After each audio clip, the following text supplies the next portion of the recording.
আল মুমিনু লিল মুমিনি কাল বুনিয়ান,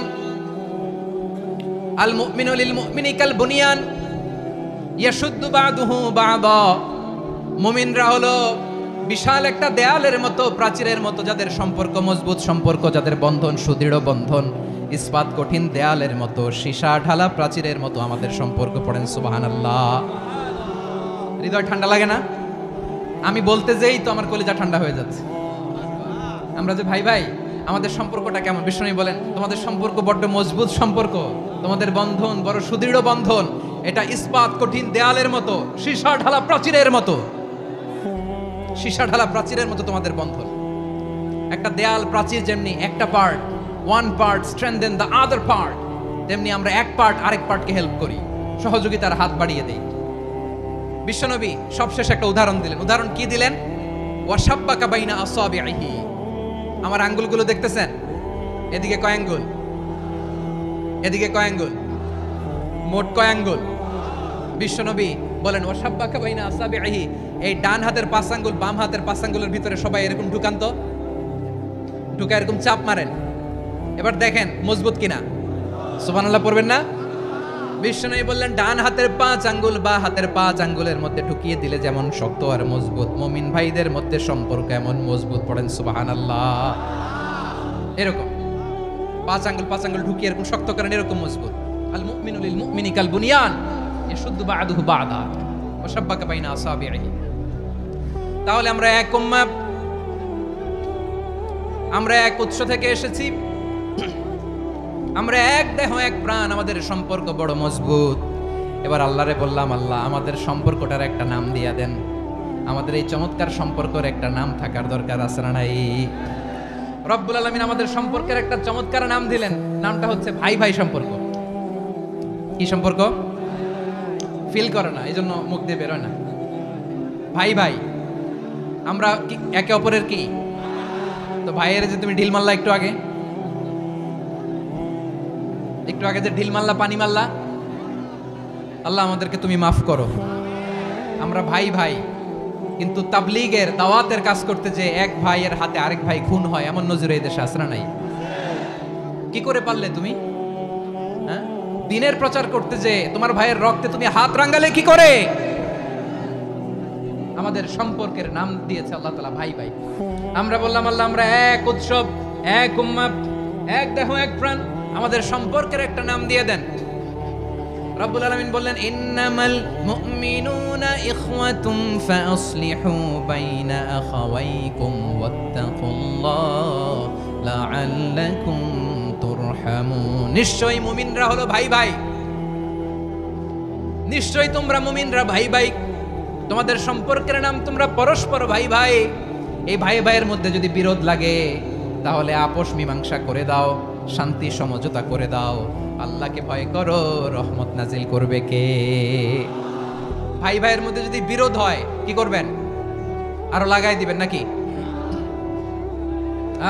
মাশাআল্লাহ, মিটাই দিব। তোমরা ভাই ভাই, ভাই ভাই বিরোধ হলে আপোষ মীমাংসা করে দাও, শান্তি সমঝোতা করো, মজা নিও না। পেকুয়াতে আপনার বাড়ির পাশে আপন 2 ভাই মারামারি লাগছে, আপনি দেখলে কি করেন? অনেকে মজা নেয়, অনেকে কি করে? মজা নেয়, আরেকটু লাগুক। আবার বলে হাত থাকতে মুখে কি বলে? কপাল পোড়া, কপাল পোড়া। আফসোস তাদের জন্য, কপাল পোড়া। ভাই ভাই ঝগড়া লাগলে বলবেন যে হাত থাকতে মুখে কি, নাকি? কলিজা কাঁপে না আপনার? আপনি যে মজা নেন। আমরা ভাই ভাই, মজা নেওয়া যাবে না, মিলিয়ে দিতে হবে। খুব শান্ত ছিল, আবার এদিকে ওঠা বসা করতেছে। আমি আর অল্প কয়েক মিনিট নিব, মিস করবেন। ডিস্টার্ব করলে আমার মাথা থেকে পয়েন্ট ছুটে যাবে। আর যদি আল্লাহর কোরআনের দিকে তাকিয়ে আর কয়েকটা মিনিট স্যাক্রিফাইস করতে পারেন, জীবন উজালা করে দিবে কে? আল্লাহর ওয়াস্তে কয়েক মিনিট এভাবে থাকেন। মুমিনদের আল্লাহ একটা সম্পর্ক জুড়ে দিলেন, সম্পর্কের নাম ভাই ভাই। আমরা সবাই কি? আওয়াজ করে বলেন, আমরা সবাই কি? আল উখুয়া, ব্রাদারহুড। সুবহানাল্লাহ, কত চমৎকার ইসলাম আমাদেরকে শিখিয়েছে। ভ্রাতৃত্ব 3 ধরনের। পেকুয়ার ভাইয়ের আওয়াজ করে বলেন কয় ধরনের? একটা হচ্ছে আল উখুয়া আল ইনসানিয়া, হিউম্যান ব্রাদারহুড, মানবিক দিক থেকে ভাই, যারাই মানুষ তারাই আমার ভাই। পেকুয়ায় হিন্দু পাড়া আছে নাকি? বড়ুয়া পাড়া আছে নাকি? এরাও কিন্তু আমাদের ভাই। এরা কি কথা কয় না? এরা কি কোন দিক থেকে? মানবিক দিক থেকে, কারণ তারাও মানুষ, আমরাও এদিক থেকে ভাই। এটাকে বলে হিউম্যান ব্রাদারহুড, আল উখুয়া আল ইনসানিয়া। ভ্রাতৃত্বের আরেকটা রূপ হচ্ছে আল উখুয়া আন নাসাবিয়া, রক্তের সম্পর্কের ভাই, আমার আপন ভাই। 3 নম্বর প্রকার হচ্ছে আল উখুয়া আদ দীনিয়া, দিনী ভাই। এটা নিয়ে কথা বলতেছি আমি। দিনী ভাই, এই যে পেকুয়া আজকে লক্ষ মানুষের জনসমুদ্র, আমরা একে অপরের কি ভাই? দিনী ভাই। আওয়াজ করে বলেন তো কি ভাই? এই দিনী ভাই, মানবিক ভাই, রক্তের সম্পর্কের ভাইকেও ছাড়িয়ে যায়। এটা ফিল করতে হবে। পেকুয়ার জেনজি, এই আমার দিনী ভ্রাতৃত্ববোধ।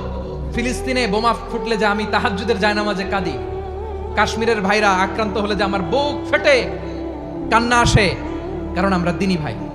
আমরা কি ভাই? দিনী ভাই। এই বসো বসো। সম্পর্কের দিক থেকে এটা সবচেয়ে মজবুত, এটা আমাদেরকে ফিল করতে হবে।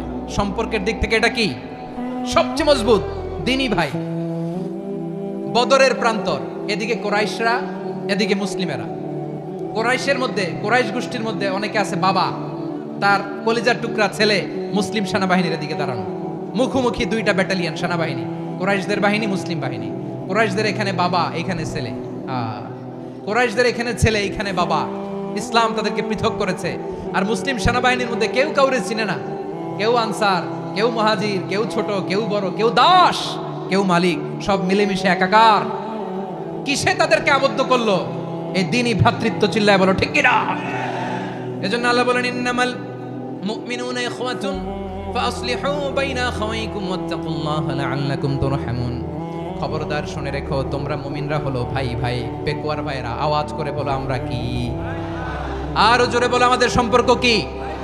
ভাই ভাই সম্পর্ক। ফাসলিহু বাইনা আখাওয়াইকুম, যদি ভাইয়ে ভাইয়ে বিরোধ হয় মজা নিও না। মুখ থাকতে, হাত থাকতে মুখে কি এমন মন্তব্য করো না, আরো লাগিয়ে দিতে যেও না। মিলিয়ে দাও, শান্তি সমঝোতা করে দাও, কারণ তোমরা সবাই হলে দিনী ভাই। আমরা কি দিনী ভাই? মিলিয়ে দিবেন। আমার পেকুয়ার ভাইরা, 2 জন ঝগড়া লাগলে মিলিয়ে দিলে যে কত সওয়াব, এটা আমরা অনেকে জানিই না। 2 জন ঝগড়া লাগছে, আচ্ছা আপনাদের কোথাও এলাকায় আগুন লাগলে আপনারা কি ঢালেন? পানি। অনেকে ওই জায়গায় তেল ঢালে। এরকম ডাকাইতেছে না নাই? আগুন নিভানোর জন্য ঢালতে হবে কি? একদল এখানে কি ঢালে? আল্লাহ তাআলা এরকম মাইন্ডসেটের মানসিকতার হওয়া থেকে আমাদেরকে তুমি বাঁচাও। ঝগড়া লাগলে মিলিয়ে দিবেন। কি করবেন? 3 জায়গায় প্রয়োজনে মিথ্যা বলা যায়। কয় জায়গায় মিথ্যা বলতে? তাওরিয়া, মানে কথা একটু ঘুরিয়ে বলবেন। 1 নাম্বার, আপনার ওয়াইফকে খুশি করার জন্য, সে একটু এরকম না বলে একটু কৌশল করে বললে খুশি হবে, ওটা বলা যায়। 2 নাম্বার, জীবন মরণের ব্যাপার, জান বাঁচানোর জন্য একটু কৌশল করে ঘুরিয়ে বললেন, এটা জায়েজ। 3 নাম্বার, 2 জন ঝগড়া লাগছে, তাদেরকে মিলিয়ে দেওয়ার জন্য কৌশল করে একটু মিথ্যা বলা, ঘুরিয়ে বলা জায়েজ। 2 জনের মধ্যে দেখলেন যে সম্পর্ক খারাপ, একজনকে বললেন, ভাই সে তো ওই দিন আপনার ব্যাপারে অনেক প্রশংসা। কি আমার ব্যাপারে প্রশংসা? তার সাথে তো আমার মারাত্মক সম্পর্ক। কি বললো? এই বললো আপনি নাকি এই করছেন ওই করছেন, অনেক প্রশংসা। লোকটার মন খুশি হয়ে যাবে তার ব্যাপারে, ঠিক কিনা? আবার তার সাথে যার ঝগড়া, ওরে যে বলুন, ভাই ওই দিন তো সে আপনার অনেক অ্যাপ্রিসিয়েশন করলো, অনেক। সে তো অবাক, কি বলে কি আমার? এই যে 2 জনের ব্যাপারে 2 জনের একটু ভালো ভালো কথা বলে দিচ্ছেন, একদিন দেখবেন রাস্তা দিয়ে হাঁটার সময় একে অপরকে সালাম দিয়ে ফেলছে, সালাম দিয়ে বুকে জড়ায় ধরছে, আছে না নাই? আবার মিলমিশ হয়ে গেছে। কিন্তু আমাদের স্বভাব হইলো 2 প্রতিবেশী যদি একসাথে বসে একসাথে হাঁটে, দূর থেকে দেখলে আমাদের জলে, আছে না নাই? ঘটনা কি? এই 2টার মধ্যে এত মিল কে? এই 2টার মধ্যে গিরিঙ্গি লাগানো যায় কিভাবে? হ্যাঁ, এই বন্ধুত্ব, ফ্রেন্ডশিপ নষ্ট করা যায় কিভাবে? এরকম মানসিকতা সবার না, আমাদের অনেকের মধ্যে আছে না নাই? আল্লাহর কাছে তওবা করেন, এই মানসিকতার যেন আমরা না হই, আমরা মিলিয়ে দিব। কানগুলো খরগোশের কানের মতো খাড়া করে শুনুন পেকুয়ার ভাইরা। বিশ্বনবী বলেন, আলা উখবিরুকুম বি আফদাল দারাজা, আলা উখবিরুকুম বি আফদাল মিন দারাজাতিস সিয়ামি ওয়াস সালাতি ওয়াস সাদাকা। হে আমার উম্মতেরা, নামাজ, রোজা, দান, দেখেন নামাজ, রোজা, দানের চেয়েও বড় কোনো শ্রেষ্ঠ ইবাদতের কথা আমি কি তোমাদের বলবো না? সাহাবারা তো অবাক, বলে কি নামাজের চেয়ে বড় ইবাদত, রোজার চেয়ে বড়, দান করার চেয়ে বড় ইবাদত? সাহাবীরা বললেন, বালা ইয়া রাসূলুল্লাহ। নবী বলেন, বিশ্বনবী বললেন, নামাজের চেয়েও বড়, রোজার চেয়েও বড়, যাকাতের চেয়েও বড়, সাদাকার চেয়েও বড় একটা ইবাদত আছে, আমি কি তোমাদের বলবো না? সাহাবারা বললেন, ইয়া রাসূলুল্লাহ, বালা, অবশ্যই বলবেন, সেটা কি? বিশ্বনবী বললেন, ইসলাহু যাতিল বাইন। দুইজন যখন ঝগড়া লেগেছে, তোমার দুই ভাই যখন ঝগড়া লেগেছে, এই দুইজনের মধ্যে বিরোধ মিটিয়ে মীমাংসা করে দেয়া হচ্ছে সবচাইতে সেরা কাজ। দুইজন ঝগড়া লাগছে, ইসলাহু যাতিল বাইন, দুইজনের মধ্যে মিলিয়ে দেয়া, এটা নামাজ, রোজা, সাদাকার চেয়ে বেশি সওয়াব। সুবহানাল্লাহ। এত আসতে, হ্যাঁ? ওয়াত্তাকুল্লাহ ওয়া আসলিহু যাতা বাইনিকুম, সূরা আনফাল। আল্লাহ বলেন, আল্লাহরে ভয় করো, ঝগড়া লাগলে মজা নিও না। ওয়াত্তাকুল্লাহ, আল্লাহরে ভয় করো। ফাসলিহু যাতা বাইনিকুম, মিলিয়ে দিও। তাহলে আমরা মিলায়ে দিব। রাজি আছেন তো? তাহলে আমরা এক উম্মাহ, এক উৎস থেকে এসেছি, এক দেহ, এক প্রাণ। আমাদের সম্পর্ক বড় মজবুত, সীসাঢালা প্রাচীরের মতো, কেউ টলাতে পারে না, কেউ ভাঙতে পারে না, ঠিক কি না? আবার আমাদের সম্পর্ক হলো ভাই ভাই। আমরা ঐক্যবদ্ধ থাকার জন্য দুনিয়ায় এসেছি। কেমন করে ঐক্যবদ্ধ থাকতে হয় দুনিয়াবাসীর শেখানোর জন্য এসেছি। আল্লাহ বলেন, ও নবী, শুধু মুসলমানের মধ্যেই ঐক্য করলে হবে না, প্রয়োজনে ইহুদি নাসারাদের সাথে ঐক্য গড়ে তোলো। কথা শুনতেছেন? প্রয়োজনে আহলে কিতাবদের সাথে ঐক্যবদ্ধ হওয়ার আদেশ দিয়েছে কে? সবাই বলতে হবে, আওয়াজ করে বলেন। আহলে কিতাব, ইহুদি নাসারাদের সাথেও প্রয়োজনে ঐক্যবদ্ধ হওয়ার ঘোষণা দিয়েছে কে? বিশ্বনবী মক্কা থেকে মদিনায় হিজরত করতে গেছেন, ওখানে ইহুদিদের সাথেও কোয়ালিশন করেছেন। সুবহানাল্লাহ পড়বেন না? বনু কাইনুকা, বনু নাদির, বনু কুরাইজা, এই তিনটা দলের সাথে বিশ্বনবী কোয়ালিশন করেছেন একসাথে।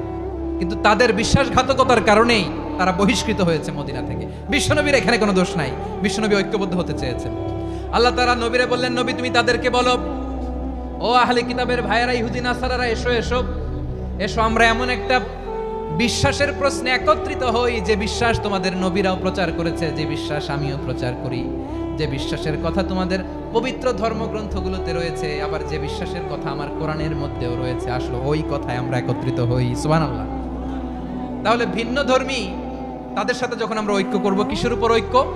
একটা কমন ফেইথ, একটা মৌলিক বিশ্বাসের উপর ঐক্য। আল্লাহ তাআলা বলছেন, কুলিয়া আহলাল কিতাবি তাআলাউ ইলা কালিমাতিন সাওয়াইন বাইনানা ওয়া বাইনাকুম আল্লা না'বুদা ইল্লাল্লাহ ওয়া লা নুশরিকা বিহি শাইআ ওয়া লা ইয়াত্তাখিযা বা'দুনা বা'দান আরবাবাম মিন দুনিল্লাহ ফা ইন তাওয়াল্লাউ ফাকুলু আশহাদু বিআন্না মুসলিমুন। পড়েন আল্লাহু আকবার। রব্বুল আলামিন বিশ্বনবীর ডেকে বললেন, নবী, তোমার প্রতিবেশী ইহুদিদেরকে ডেকে বলো, তাআলাউ ইলা কালিমাতিন সাওয়াইন বাইনানা ওয়া বাইনাকুম, ও ইহুদিরা, আসো এক টেবিলে বসি, আসো এমন একটা কথার উপরে আমরা সবাই একমত হয়ে যাই, যেই কথা তোমরাও মানো আমরাও মানি, সেটা হচ্ছে আল্লাহ ছাড়া আমরা কারো ইবাদত করব না। আমরা সবাই মিলে ইবাদত করি একজনের, তিনি কে? আল্লাহ ছাড়া কারো ইবাদত চলবে না, আল্লাহর সাথে আমরা শরীক করব না, আল্লাহ ছাড়া নিজেরা নিজেদেরকে রব হিসেবে মানব না। এই তিনটা বিষয়ে যদি একমত হও, চলো আমরা একসাথে বসি, আমরা ঐক্যবদ্ধ হই। পড়েন সুবহানাল্লাহ। তাহলে দেখেন, ঐক্য কি শুধু মুসলমানদের মধ্যে না, প্রয়োজনে অন্য ধর্মের সাথে ঐক্যবদ্ধ হতে হয়। শেষ? আপনাদের ওয়াজ শেষ নাকি? হ্যাঁ, আমরা শেষ করে দিই, অনেক রাত হয়েছে। বসতেছে এরকম ওঠা বসা কেন রে ভাই? এজন্যই বড় মাহফিলগুলো পছন্দ হয় না। লক্ষ লক্ষ মানুষ আসবে, ওঠা বসা, ধাক্কা ধাক্কি, মারামারি, পুরো মাইন্ডসেটটাই নষ্ট করে দেয়। আল্লাহর ওয়াস্তে করে বলার পরও এরপরে উঠতেছে, দাঁড়াচ্ছে। কে বলছে আপনাদেরকে 2 দিন আগে আসতে? রাতে মাহফিল বা দুপুরে মাহফিল, সকালবেলা চলে আসবেন, দুপুরে চলে আসবেন, জায়গা নাই পিছনে একটু দেখে চলে যাবেন। এই যে আগামীকালে তো এটা ইউটিউবে চলে যাবে, এই যে মুনকার নাকির কিরামান কাতিবিন, শত শত হাজার হাজার চলে আসছে, এরা রেকর্ড করে কালকে ছেড়ে দিবে, পেয়ে যাবেন। তো এইখানে ধাক্কা ধাক্কি, মারামারি, ওঠা বসা, এটা ঠিক না। নিয়ম হচ্ছে, যারা আসছেন শেষ পর্যন্ত বসে থাকবেন। এটা কোরআনের মাহফিল, কোরআনের মাহফিলের কোনো আদবই আমরা রক্ষা করতে পারিনি। আল্লাহ আমাদেরকে মাফ করুন, আল্লাহ ক্ষমা করুন। ধাক্কা ধাক্কি, মারামারি করে, ওঠা বসা করে মাহফিলের সৌন্দর্য আমরা নষ্ট করে দিচ্ছি। আল্লাহর রাস্তায় আর কয়েকটা মিনিট বসেন। আমি মনে করতেছি এই কথাগুলো খুব গুরুত্বপূর্ণ। মাত্র আর 2-1টা কথা বলে আমি শেষ করে দেবো ইনশাআল্লাহ, আর দেরি করবো না। 2-1 মিনিট একটু বসেন, একটু বসেন মেহরবানি করে। প্রিয় ভাইরা, ঐক্য, আমার দিকে তাকান। আল্লাহর রাস্তায় মুখ দিয়ে একটা আওয়াজ উচ্চারণ করবেন না। আল্লাহর রাস্তায় চলে যেতে চাইলে চলে যান, আল্লাহর ওয়াস্তে শব্দটা যদি কারো কানে যায়, আল্লাহর নামের ওসিলায় আল্লাহর ওয়াস্তে মুখ দিয়ে আওয়াজ করবেন, আমার দিকে তাকান, আল্লাহর ওয়াস্তে, আল্লাহর ওয়াস্তে। যদি পরিস্থিতি কখনো এমনও হয় শিরকের আড্ডাখানা, আপনি ঐক্য প্রতিষ্ঠার জন্য, ঐক্য রক্ষার জন্য তাও শুধু তাওহীদের দাওয়াত দিবেন, ওইখানে আক্রমণ করবেন না, এটা কোরআনের নীতি। কথা বুঝতে পেরেছেন? সামনে শিরকের কি কথা কয় না, শিরকের কি আড্ডাখানা, আখড়া। কিন্তু ঐক্য বজায় রাখার জন্য, গৃহযুদ্ধ এড়ানোর জন্য আপনি শুধু এটা যে শিরক, এটা হারাম, এটা থেকে তোমরা বেঁচে থাকো, শুধু দাওয়াত দিবেন, আপনি আক্রমণ করবেন না, এটা কোরআনের বিধান। সুবহানাল্লাহ কইবেন না? এই চমৎকার ঘটনাগুলো আপনারা শোনাইতে পারবো এরকম বিশৃঙ্খলা করলে। মুসা আলাইহিস সালাম আল্লাহর সাথে সরাসরি কথা বলতেন, ওয়াকাল্লামাল্লাহু মুসা তাকলিমা। সুবহানাল্লাহ পড়েন, আওয়াজ তুলে সবাই বলেন সুবহানাল্লাহ। এখন বনি ইসরাইল হচ্ছে পৃথিবীর সবচেয়ে গোয়ার জাতি। তারা বলে, মুসা তুমি যে আল্লাহর সাথে কথা বলো আমরা তো দেখি না, তুমি যে কথা বলো আমরা তো শুনি না, তো কি করতে হবে? বনি ইসরাইল বলে, আমাদের মধ্য থেকে 70 জন নিয়ে যাইতে হবে তোর পাহাড়ে। ওরা আয়েশা যদি কয় হয় আমরা শুনছি, তাহলে বিশ্বাস করবো। কত বড় ডাকাত দেখছেন বনি ইসরাইল। এদের চেয়ে গোয়ার জাতি নাই, এত গোয়ার তুমি করেছো মুসা আলাইহিস সালামের সাথে।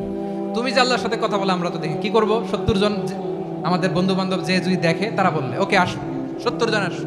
70 জন নিয়ে গেল। মুসা আলাইহিস সালাম হারুন আলাইহিস সালামকে খেলাফা দিয়ে গেলেন, আল্লাহ ওনাকে নবী বানালেন। মুসা আলাইহিস সালাম বললেন, হারুন খবরদার, বনি ইসরাইলের মধ্যে তাওহীদের বাণী প্রচার করবা, ঐক্য ধরে রাখবা, বিচ্ছিন্ন হতে দিবা না। চলে গেছে। এইদিকে বনি ইসরাইলের এক দুষ্ট লোক ছিল, নাম সামিরি। কি নাম? সামিরি। সে সবাইরে বলল, তোমাদের স্বর্ণগুলো ফালাও। স্বর্ণগুলো ফেললো, বনি ইসরাইলের স্বর্ণগুলোকে গলিয়ে সে একটা গরুর বাচ্চা বানালো। গোবৎস। কিসের বাচ্চা? দেখেন গরুর পূজা কিভাবে শুরু হয় পৃথিবীতে প্রথম, গোবৎস পূজা, গরুর বাচ্চার পূজা কিভাবে। সে স্বর্ণ গলি গরুর বাচ্চা করে, জিবরাইল আলাইহিস সালাম যে জমিনে এসেছিলেন, ওই ফেরেশতার পায়ের নিচের একটু মাটি সে বুদ্ধি করে প্যাকেটে রেখে দিয়েছিল। সে গরুর বাচ্চা বানায় স্বর্ণ দিয়ে গলিয়ে ওই মাটি এটার মধ্যে ঢুকাই দিচ্ছে ভেলকি দেওয়ার জন্য। স্বর্ণ দিয়ে বানানো গোবৎস গরুর বাচ্চার গায়ে যখন সেই মাটি ছুঁড়ে দেয়া হলো, এখন বাছুরের ভেতর থেকে ভ্যাঁ ভ্যাঁ আওয়াজ আসতেছে। কে আসতেছে? সবাই তো অবাক। সামিরি বলে, আরে তোমরা যে 70 জন দিয়ে মুসা আলাইহিস সালামরে পাঠাইছো, ওইদিকে এত ঘুরতেছে, আল্লাহরে খুঁজে পায় না, আল্লাহ তো এটার ভিতরে ঢুকছে। নাউজুবিল্লাহ বলবেন না? তোমরা যে 70 জন দিয়ে পাঠাইলা, 70 জন নিয়ে মুসা আলাইহিস সালাম খালি ঘুরতেছে, আল্লাহরে পায় না, পাবে কেমনে? আল্লাহ তো, নাউজুবিল্লাহ, এটার ভিতরে সেজদা দাও। এই সেজদা দিয়ে গেল। আল্লাহর নবী হারুন আলাইহিস সালাম বললেন, খবরদার, এটা সুস্পষ্ট শিরক।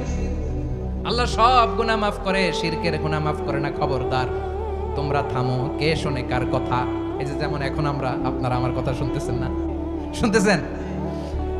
হারুন আলাইহিস সালাম বললেন, খবরদার, এই শিরকি কাজে তোমরা সংযুক্ত হয়ো না। তোমাদেরকে কি মনে নাই আমার ভাই মুসা আলাইহিস সালাম কি বলছে? আল্লাহ শিরক মাফ করে না। খবরদার, শিরক করো না, আল্লাহরে ভয় করো। হারুন আলাইহিস সালাম তাদেরকে বুঝালেন, শিরক করো না, আল্লাহরে ভয় করো। শুধু এতটুকুই তিনি বুঝালেন, দাওয়াতি কাজ পালন করলেন, কিন্তু প্রতিরোধ করেন নাই, সশস্ত্র সংগ্রামে লিপ্ত হন নাই, বাধা দেন নাই, কারণ গৃহযুদ্ধ বেঁধে যেতে পারে। উনি ভাবলেন, আমি যদি আমার বাহিনী নিয়ে দাওয়াত দেওয়ার সাথে সাথে প্রতিরোধ করি, আক্রমণ করি, ওরাও আমারে আক্রমণ করবে, ব্লাডশিড হবে, রক্তপাত, এমন অবস্থা হবে বনি ইসরাইলের মধ্যে যেটা হয়তো আমার ভাই মুসাও কন্ট্রোল করতে পারবে না। সুবহানাল্লাহ কইবেন না? এক একজন নবীকে আল্লাহ তাআলা কি ইন্টেলেক্ট দিয়ে পাঠিয়েছেন। তিনি ভাবলেন, আমি দাওয়াতি কাজটাই করি, এটা যে হারাম এটা থেকে শুধু বারণ করি, কিন্তু প্রতিরোধ না করি। আমি যদি ঐক্য ধরে রাখতে পারি, বাকিটা আমার ভাই সামলে নেবে। সুবহানাল্লাহ। হারুন আলাইহিস সালাম প্রতিরোধ করলেন না, বনি ইসরাইলের মধ্যে গৃহযুদ্ধ বেঁধে যাওয়ার আশঙ্কায় প্রতিরোধ করলেন না, আক্রমণ করলেন না, শুধু দাওয়াত দিলেন। ইন দা মিন টাইম মুসা আলাইহিস সালাম আল্লাহর সাথে কথা বলে যখন ফিরে আসলেন, দেখলেন বনি ইসরাইলের অধিকাংশ লোক মুশরিক হয়ে গেছে, মুশরিক হয়ে গেছে। মুসা আলাইহিস সালাম রেগে গেলেন। রেগে প্রথমে বনি ইসরাইলদেরকে অ্যাটাক না করে ভাইয়ের দাড়ি ধরলেন। হারুন আলাইহিস সালামের দাড়ি আর চুল। মেজাজি নবী ছিলেন। হারুন, তুমি কি করলা? তোমার কি দায়িত্ব দিয়ে গেলাম, তুমি কি করলা? তুমি থাকতে বনি ইসরাইল কেমন করে শিরকের কাজে নিমজ্জিত হয়ে যায়? সাইয়েদনা হারুন আলাইহিস সালাম বললেন, ইন্নী, কোরআন সাক্ষী, কোরআন থেকে কোট করছি, ইন্নী খাশিতু আন তাকুলা ফাররাকতা বাইনা বানি ইসরাঈল ওয়া লাম তারকুব কওলি ও আমার ভাই, আমার দাড়ি ধরবেন না, আমার মারবেন না, আমি ভয় করেছি, আমি ভয় পেয়েছি, না জানি আপনি বলেন তুমি কেন খশিতু আন তাকুলা ফাররাকতা বাইনা বানি ইসরাঈল, আপনি এসে আমারে যদি বলেন তুমি কেন ঐক্য ধরে রাখলে না, কেন মারামারি হলো, কেন রক্তপাত হলো, তোমার কি এই দায়িত্ব আমি দিয়ে দিয়েছিলাম, আমার কথার দিকে কি তুমি ভ্রুক্ষেপ করো নাই? আমি যে বলছি তাওহীদের বাণী প্রচার করবা আর ঐক্য ধরে রাখবা, আমার কথা কি শোনো নাই? আপনি আমারে ধমকাবেন, এই জন্য আমি প্রতিরোধ করি নাই, আক্রমণ করি নাই, গৃহযুদ্ধ আটকানোর জন্য কিন্তু আমি দাওয়াত দিয়েছি। সুবহানাল্লাহ পড়েন। ঐক্য ধরে রেখেছেন। মুসা আলাইহিস সালাম মুহূর্তেই সামিরীকে আক্রমণ করলেন, অ্যাটাক করলেন, শাস্তি দিলেন। মুহূর্তেই ওই গোবৎস গরুর বাছুরকে ভেঙে চুড়ে মেসাকার করে সাগরের মধ্যে ভাসিয়ে দিলেন। পুরো বনি ইসরায়েলকে আবার তাওহীদের উপর প্রতিষ্ঠিত করলেন। পড়েন সুবহানাল্লাহ। এই ঘটনা থেকে শিক্ষা কি? শিক্ষা হচ্ছে আপনি শিরকের আড্ডাখানা দেখলেও বৃহৎ স্বার্থে তাওহীদের দাওয়াত দিবেন, প্রয়োজনে আপনি ঐক্য নষ্ট করবেন না। সুবহানাল্লাহ পড়বেন না? তাহলে ঐক্যের গুরুত্ব বেশি না কম বলেন? আওয়াজ করে বলেন। ওয়াতাসিমু বিহাবলিল্লাহি জামিআ, আল্লাহর রশিকে আঁকড়ে ধরো। ওয়ালা তাফাররাকু, তোমরা বিচ্ছিন্ন হয়ো না। পেকুয়ার ভাইরা আওয়াজ করে বলেন তো আদেশটা কার?